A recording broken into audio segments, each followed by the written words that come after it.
bang bisita ni Yelena dito? Opo.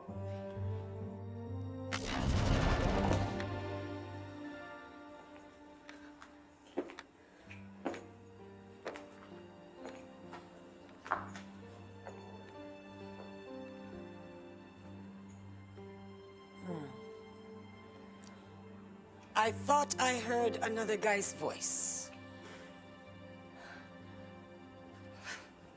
Paranoid, Ma? Wala. Kami lang dalawa ni Ken yung nandito.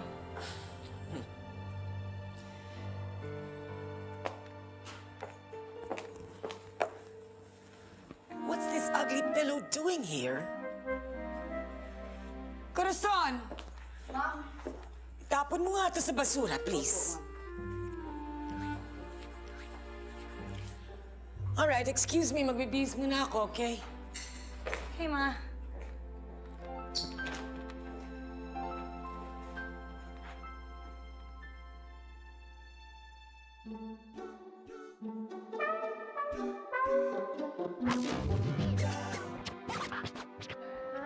Pare, ang galing mo. Paano ko nakatakas kanina? Ah, wala. Mabilis lang akong gumapang. Talaga lang, ha? Eh, sobrang bilis mo naman ata.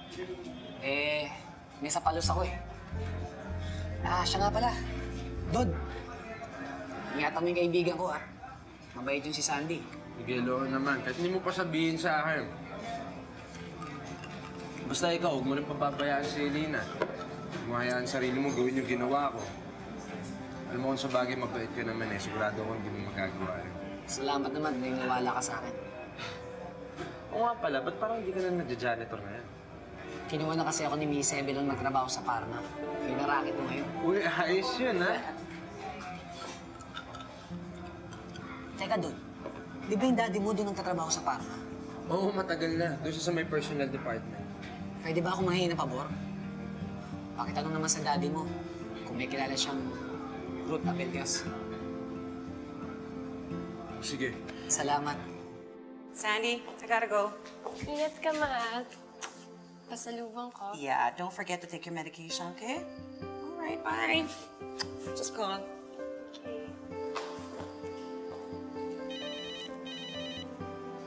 Hello, Yelena. Oh, napatawag ka. Ano? Si Ken tsaka si Mix? Pati na? Miguel, nakausap ko na daddy ko. Wala naman daw Ruth Abelgas sa Evelyn Pharma. Ah, ganun ba? Sige, salamat na lang, Dods. Sino ba si Ruth Abelgas? Nanay ko nawawala. Matagal ko na siyang hinahanap eh. Ken! Sandy. Para sa'yo. Cookies. Thank you, pero para saan naman to? Oo na. Oo na. Di ba sabi mo sa akin na love mo ko? Oo. Tapos, tinatanong mo kung love din kita. Sabi mo pag-iisipan mo. Pag-isipan ko na. Oo na. Oo na. Ay, sus! Ginoo! Alam mo, Sandy, iba ka talaga. Naadaan mo sa dahas tong si Ken. Or, Dod. Alam mo, dapat ganito yan. Oh, puso mo, ito yung kalahati ng puso mo. At ito naman, akin to. Cheers! Falling for you, I'm falling for you. It's easy to fall for you, to fall for you.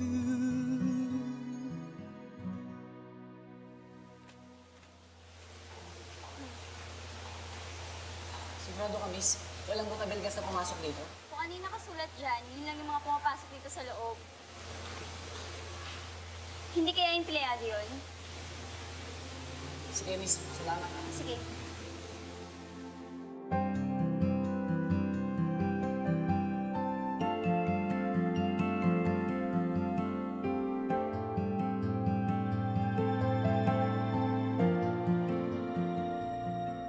Excuse me, Jared. I hope I'm not disturbing you. It's okay. What is it? I'm just a little concerned about Miguel. Kung saan? May I? Sure. Nakita ko kasi siya kanina na palihim na tumitingin sa mga papeles ng kumpanya. And I don't trust him. I mean, ang akin lang eh, we have to be cautious. Baka hindi natin alam, nag-aalaga na pala tayo ng magnanakaw. So, before it's too late, I suggest we fire him.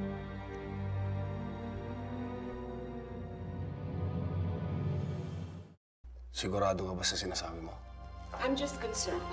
Ayesa, I appreciate your concern sa kumpanya. Pero hindi ganun kadali i-fire si Miguel. Dahil kay Cynthia, wala pa naman siya dito. Well, not unless may papakita kang solid evidence tungkol sa suspecha mo kay Miguel. Wala pa rin pare ko eh. Patulong na ako sa janitor doon sa Parma, pero wala pa rin nangyari. Nako, baka naman talaga bumibisita lang yung nanay mo doon sa Parma. Hindi pare ko eh. Feeling ko talaga hindi eh. Dumadaan ako doon sa visitors area eh. Pero wala akong nakikita. Eh, saan mo nakikita? Doon sa hallway, malapit sa Finance Marketing Department. Doon malapit yung opisina ni Miss Evelyn tsaka Dr. Evelyn. Pero bawal ang bisita ron. Eh, malapit naman pala sa opisina ng mga bossing yun eh. Di dapat talaga kay Ma'am Cynthia mo tinatanong. Wala sila rito nasa abroad. Paano ko matatanong yun?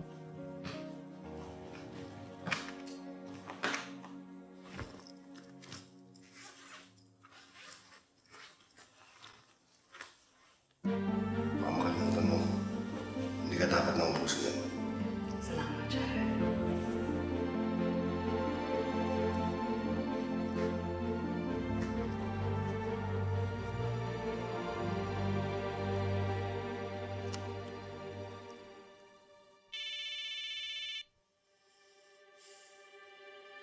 Hi, Cynthia. How are you? Kumusta yung convention? May problema. Nawawalang gamot mo? Umuwi ka na. Huwag mo na tapusin yung convention na yan. Magpapabook ako ng earliest flight tomorrow.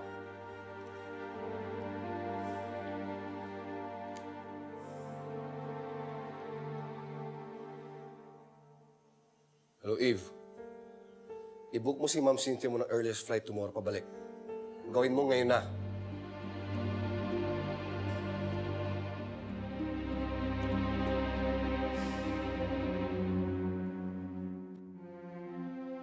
You want proof, Jared? I'll give you proof. Humanda ka na, Miguel. Katapusan na ng karir mo. Where are those files? Andito lang yun bago ako umalis kagabi. Sinong kumuha ng files ko? Ma'am, yan lang po yung documents na nakuha namin sa filing cabinet. Hindi yun! Ang hinahanap ko, wala dito. Importante yung papeles na yun. Nasaan? Ma'am, unless may permission ho ninyo, saka lang po pwedeng ma-access yung files na yun. Alam ko na yan. Can you just tell me something I don't know? I am not stupid! Hanapin niyo yan! Dali! Anong nangyayari dito? Ano bang yung pinatawag? Jared, look, I have been looking all over. Importanteng papeles na wawala. I'm sure may nakakuha nun. Sir, siya po yung guard na nandito kagabi.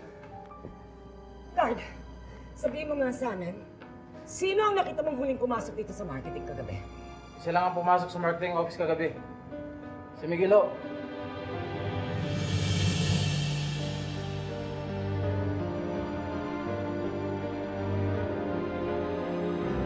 Guard, wala akong alam sa sinasabi mo. Inutusan na ako ni Miss Evelyn kaya ako nandito ngayon. Bakit ako nadamay? Jared. Miguel. Ang totoo ng sinasabi mo, ba't hindi na lang natin i-check ang mga gamit mo? Para matapos ng lahat ito.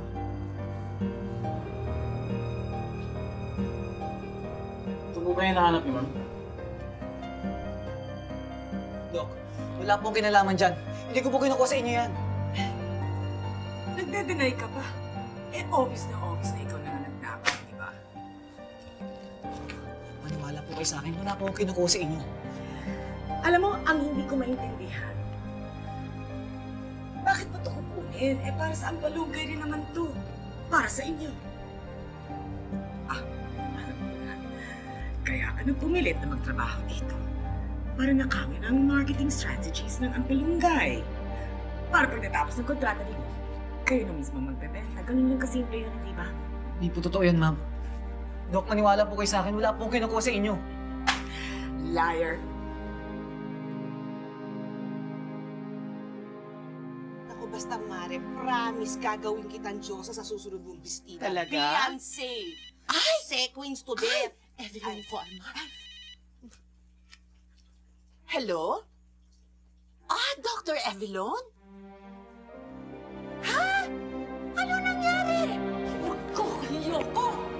Ano pa naman? Anong pumasok sa isip mo? Tinutulungan na nga tayo ng mga tao pagkatapos nagnako ka pa! Dolores, hindi ako humingi ng permiso sa'yo. Pinapaalam ko lang sa'yo na magsasampa ako ng demanda laban kay Miguel. Makukulong siya. Makukulong? Dr. Janet, para mo nang awa. Huwag mong pakukulong si Miguel. Wala nang gagawa ng ampalunggay. Pasensya ka na. Nakapag-desisyon na ako. Dad?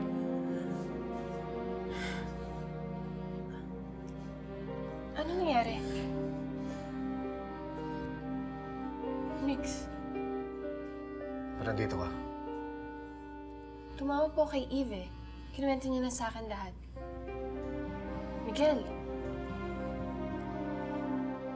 Dr. Abelon, di na kayo atin na conference? Yeah, I have to go home. May emergency. Excuse me.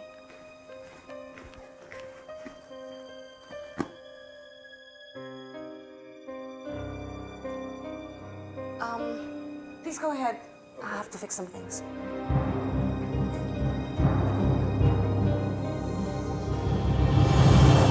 Daddy, hindi magagawa ni Miguel yung binibintang niyo sa kanya. Kilalang kilala ko si Miguel. Sandy, this is a company business. Magulo na. Huwag ka na makialam. Baka naman kasi may naninira kay Miguel. Jared, Dr. Evelyn, baka naman hindi na natin kailangan siyang ipakulong. Baka makasira pa sa ampalunggay. Ayesa, hindi ko palalampasin to. Eh di, kung gusto mo, paalisin mo na lang siya rito.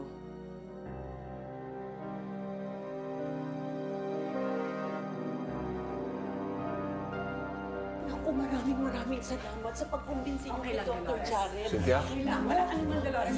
Mamaya ang gabi na ang dating mo? Sige, ako nasusundo sa'yo. Dok, I'm sorry. Pero wala talaga. Miguel.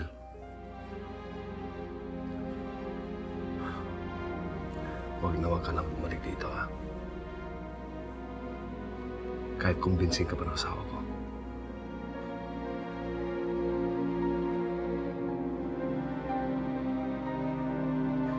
Mike, ano mo nang gagawin?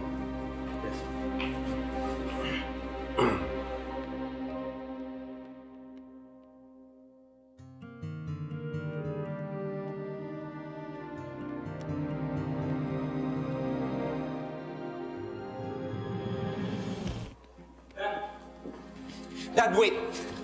Dad, sandali!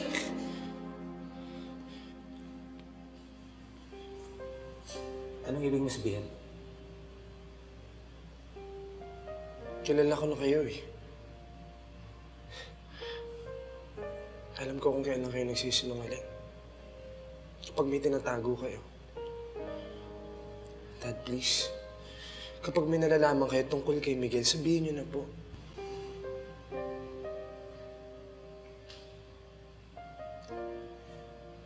Si Ayesa. Si Ayesa ang kumuha ng mga papers. Bukas, pag tinanong ka kung sino huling pumasok sa marketing department, sabihin mo si Miguel Asis. Yes, ma'am. Yes, ma'am.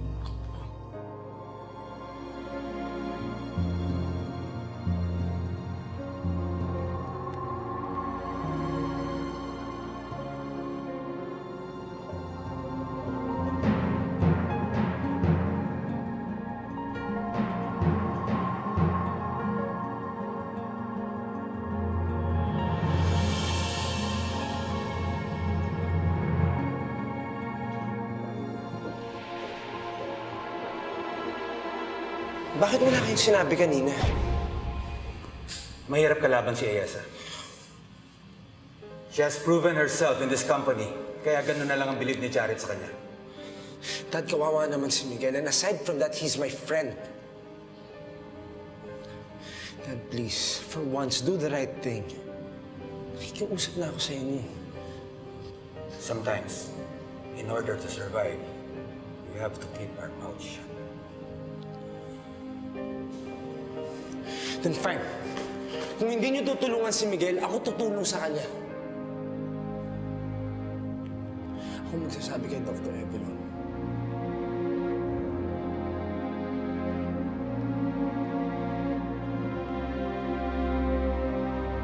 Naku, Miguel! Nakakahiya ka talaga!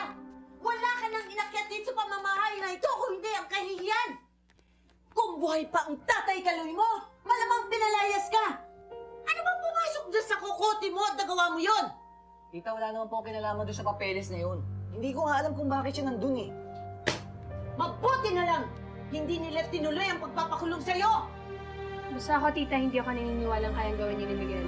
Kaya mo, Mix, lalakad kita kay Mami. I'm sure hindi naman naniniwala na kaya mong gawin yun. Salamat, Sandy ah. Buti ka pa naniniwala sa akin. Sarili kong pamilya, hindi. Sandy, pwede ba umuwi ka na? Gabi-gabi nandito ka, baka lalo magalit sa amin ang daddy mo. At baka sabihin ni nanakaw ka na namin. Mami, di ba dapat kidnap, hindi nakaw? Che! Tita, pwede ho bang makiuwi muna ako ng tubig? Tapos nahihilo ako eh. Uy, paupuin mo. Kuha mong tubig. Dali, dali. Ako, paypaya. Ano pa ibang papaypay? Ayan. Ano ba yan? Ayan, yan. O, ito. Dalian mo dyan. Ang bagal-bagal mo parati eh.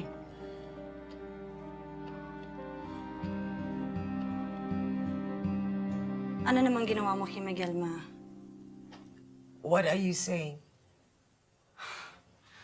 Alam ko ikaw ang dahilan kaya napatalsik si Miguel sa office.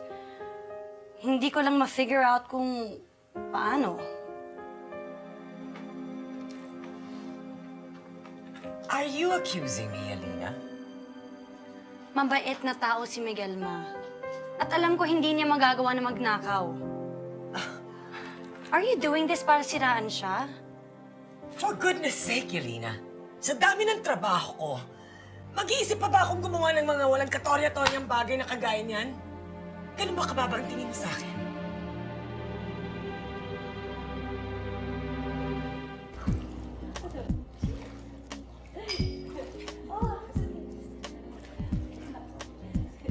Miss Eve, Oh, Ken. hinahanap ko kasi si Dr. Jared.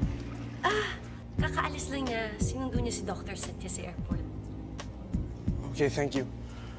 Okay. Are you okay? Jared. Nawawalan ng bisang gamot. Pero gumawa na ako ng bago. By the time na nakauwi tayo, gawa na yun. Let's go.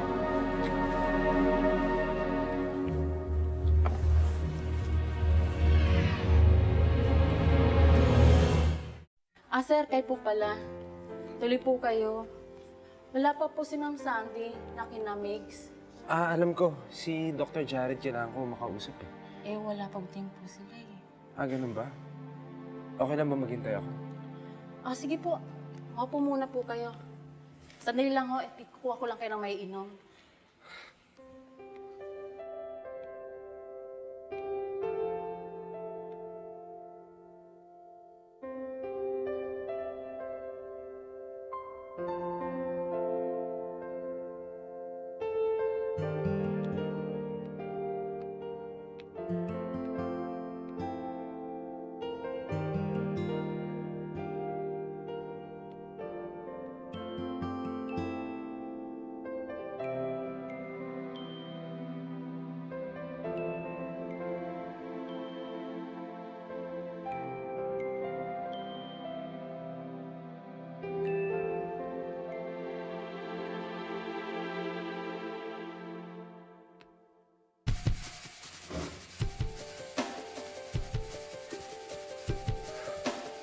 Pumasok ka na sa loob. Ako na bahala rito. Yes, sir.